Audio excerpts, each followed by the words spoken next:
안녕하십니까 성도 여러분, 좋은 아침입니다. 오늘 묵상 본문은 히브리서 11장 1절부터 22절 말씀입니다. 믿음은 바라는 것들의 실상이요 보이지 않는 것들의 증거니 선진들이 이로써 증거를 얻었느니라. 믿음으로 모든 세계가 하나님의 말씀으로 지어진 줄을 우리가 아나니 보이는 것은 나타난 것으로 말미암아 된 것이 아니니라. 믿음으로 아벨은 가인보다 더 나은 제사를 하나님께 드림으로 의로운 자라 하시는 증거를 얻었으니 하나님이 그 예물에 대하여 증언하심이라. 그가 죽었으나 그 믿음으로써 지금도 말하느니라.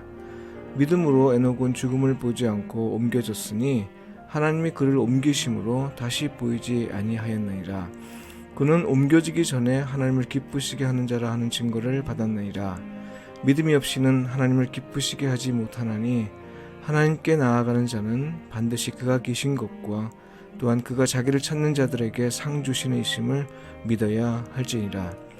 믿음으로 노아는 아직 보이지 않는 일에 경고하심을 받아 경외함으로 방주를 준비하여 그 집을 구원하였으니 이로 말미암아 세상을 정죄하고 믿음을 따르는 의의 상속자가 되었느니라. 믿음으로 아브라함은 부르심을 받았을 때에 순종하여 장래의 유업으로 받을 땅에 나아갈새 갈 바를 알지 못하고 나아갔으며 믿음으로 그가 이방의 땅에 있는 것 같이 약속의 땅에 거류하여 동일한 약속을 유업으로 함께 받은 이삭 및 야곱과 함께 장막에 거하였으니 이는 그가 하나님이 계획하시고 지으실 터가 있는 성을 바랐습니다. 믿음으로 사라 자신도 나이가 많아 단산하였으나 잉태할 수 있는 힘을 얻었으니 이는 약속하신 이를 미쁘신 줄 알았습니다. 이러므로 죽은 자와 같은 한 사람으로 말미암아 하늘의 허다한 별과 또 해변의 무수한 모래와 같이 많은 후손이 생육하였느니라. 이 사람들은 다 믿음을 따라 죽었으며 약속을 받지 못하였으되 그것들을 멀리서 보고 환영하며 또 땅에서는 외국인과 나그네임을 증언하였으니 그들이 이같이 말하는 것은 자기들이 본향 찾는 자임을 나타냅니다. 그들이 나온 바 본향을 생각하였더라면 돌아갈 기회가 있었으려니와 그들이 이제는 더 나은 본향을 사모하니 곧 하늘에 있는 것이라. 이러므로 하나님이 그들의 하나님이라 일컬음 받으심을 부끄러워하지 아니하시고 그들을 위하여 한 성을 예비하셨느니라. 아브라함은 시험 받을 때에 믿음으로 이삭을 드렸으니 그는 약속을 받은 자로 돼 그 외아들을 드렸느니라. 그에게 말씀하시기를 내 자손이라 칭할 자는 이삭으로 말미암으리라 하셨으니 그가 하나님이 능히 이삭을 죽은 자 가운데서 다시 살리실 줄을 생각한지라.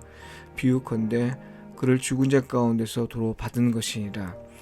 믿음으로 이삭은 장차 있을 일에 대하여 야곱과 에서에게 축복하였으며 믿음으로 야곱은 죽을 때에 요셉의 아들들에게 축복하고 그 지팡이 머리에 의지하여 경배하였으며 믿음으로 요셉은 임종시에 이스라엘 자손들이 떠날 것을 말하고 또 자기 뼈를 위하여 멍하였으며 순종으로 생명을 구원하는 믿음을 증언하였습니다. 라는 제목으로 말씀을 묵상하도록 하겠습니다.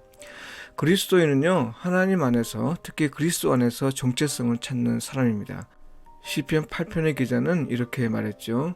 사람이 무엇이기에 주께서 그를 생각하시며 인자가 무엇이기에 주께서 그를 돌보시나이까.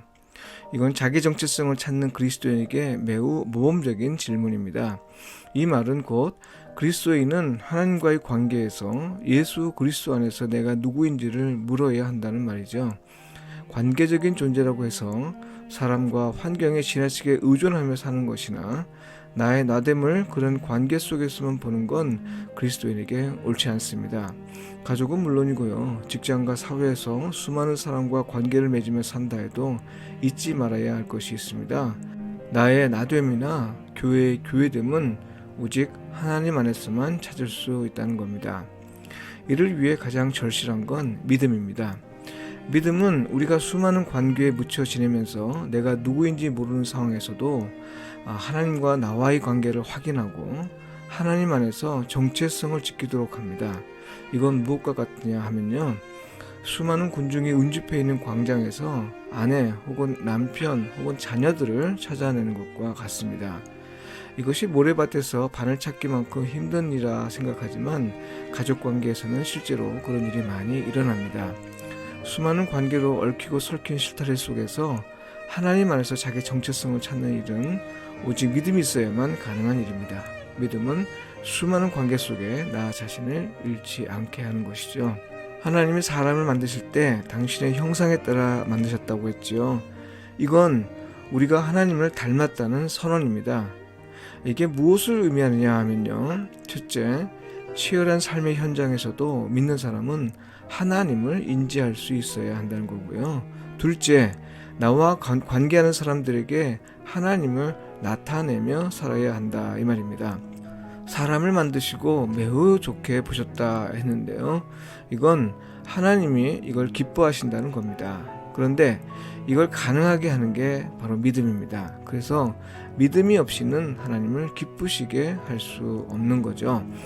히브리서 11장에는 믿음의 선배들이 마치 한 줄 이력서처럼 간단하게 소개되고 있지만요.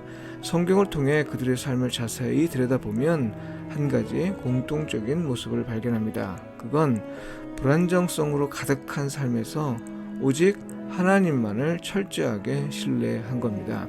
삶은 불안정했으나 하나님이 말씀하셨기에 그 말씀에 순종하여 길을 나선 사람들입니다. 그렇다고 삶이 갑자기 안정해진 것도 아니었습니다. 확실한 보장도 없었던 일, 그러나 하나님을 신뢰하지 않으면 할 수 없었던 일들을 그들이 할 수 있었던 건 오직 믿음, 곧 하나님을 신뢰했기 때문이었습니다. 그래서 히브리서 기자는 믿음을 이렇게 정의하죠. 믿음은 바라는 것들의 실상이요 보이지 않는 것들의 증거니. 누구나 바라는 것이 있지요. 특히 그리스도인은 하나님이 약속하신 세계, 곧 하나님 나라를 바랍니다. 그러나 누구나 그것의 현실을 볼 수 있는 건 아닙니다. 오직 믿음이 있는 사람만 볼 수 있습니다. 보이지 않는 것들이 존재한다고 말할 수 있는 건 오직 믿음 때문입니다. 그러므로 비록 이 땅에서 살고 있지만 실제로는 하나님 나라의 삶을 사는 것이죠. 불안정으로 가득한 삶에서 하나님 나라의 실상을 보고 그것의 존재를 나타내며 사는 것. 이건 오직 믿음으로 사는 사람, 오직 하나님만을 신뢰하며 사는 사람에게서 볼 수 있는 모습입니다. 성도 여러분, 믿음의 궁극적 목적은 영혼의 구원이라 했습니다. 베드로전서 1장 9절의 말씀이죠. 곧 생명의 구원입니다. 히브리서 10장 39절에 나오는 영혼을 구하는 믿음은 오직 하나님을 신뢰한 사람에게 주시는 하나님의 선물입니다. 기도드리겠습니다. 구원의 하나님, 우리가 신뢰한다고 말을 하지만 많은 경우 우리의 잠재력을 신뢰할 때가 많습니다. 통장의 잔고를 신뢰하고 그동안 차곡차곡 쌓아왔던 내 명예와 지식을 신뢰하고 내 위치와 신분이 보장하는 권력을 신뢰하고 그동안 살아온 내 경험을 신뢰하고 그리고 수많은 관계의 힘을 신뢰합니다. 그러나 하나님 나라의 백성으로 살아가기 위해선 이것들로는 가능하지 않음을 압니다. 하나님, 불쌍히 여기시어 부디 이것들로부터 떠나 오직 하나님만을 신뢰하게 하시고 하나님이 말씀하셨다는 그 이유 하나만으로 말씀에 순종하며 살 때 겪을 수밖에 없는 불안정한 삶을 이기게 하소서.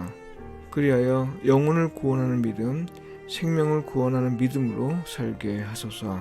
아멘.